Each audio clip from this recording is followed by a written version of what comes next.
அது வேணும் இது வேணும்னு கேட்டால் அவர் மனசே பாய் போடுறாரு. அப்புறம் உங்களுக்கு என்ன புரியுதா? இதில் என்ன புரிஞ்சிச்சு? நான் சொல்கிறதுல என்ன புரிஞ்சிச்சு உங்களுக்கு?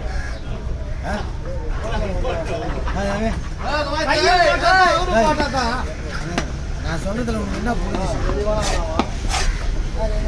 அதையே கேட்கல. சின்ன குழந்தைலேருந்து நம்ம உயிர் ஆபத்து இல்லாத வச்சுக்கிறாரு. ஏதோ ஒரு செயல்பாடுக்காக இருக்கணும் அப்படின்னு அவர் யோசிச்சு வச்சுக்கிறாரு. ஆனால் அது 2 பங்கு போடணும். இன்னொன்று வர அது செய்வார். உங்களுக்கு கொஞ்சம் பொறுமையாக விட்டுங்க.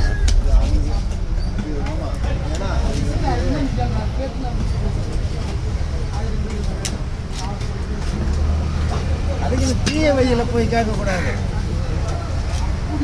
போயிட்டு வந்தவொடனே ஒரு கோட்டரை குப்புன்னு வச்சுட்டு போய் கேட்கக்கூடாது. என்ன சாமி ஐயப்ப கோயிலுக்கு போயிட்டு வந்தா ஐயப்பா என்ன ஒன்றும் பண்ணலை அப்படின்னா ஒன்றுமே பண்ணல.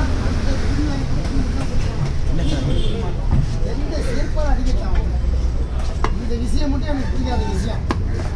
நல்ல பிள்ளை தான், நல்ல பிள்ளை தான். இது 2 தப்பு பெரிய தப்பு. நம்ம உடனே பேசுகிறாங்க. நம்ம சம்பாதிக்க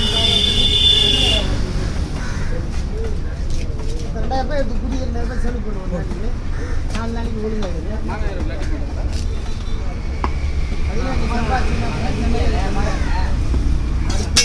வாங்கி கொடுத்தா அந்த தேவையில் அந்த தேவையில் போட்டு குடி போய் குடிச்சுவாங்க. அப்போ அவங்க காசு பத்திரமா இருந்துச்சு. அந்த மாதிரி இருந்துச்சுன்னா அப்புறம் மொத்தமாக அது எங்கன்னா போய் சேர்ந்துடும். அந்த மாதிரிலாம் செய்யக்கூடாது. ஆமாம்.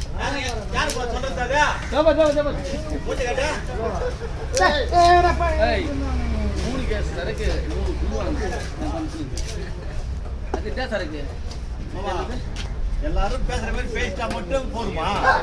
எல்லாரும் நடக்கிற மாதிரி நடக்கணும்.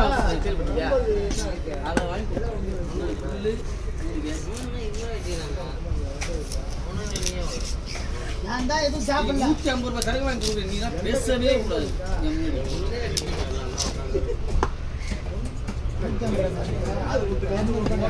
சொல்லியிருக்கேன்.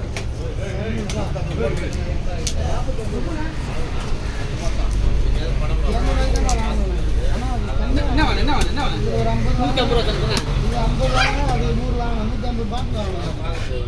150 ரூபாயில 100. அந்த 50 ரூபாயில வந்து 200 ரூபாயில வந்து ஒரு 200 அப்போ யாருன்னா அதாவது எது 200 அப்புறம் 200 ரூபாய் தருவியா? 18 ரூபா 18 ரூபா நீங்க வந்து நான் போறேன்.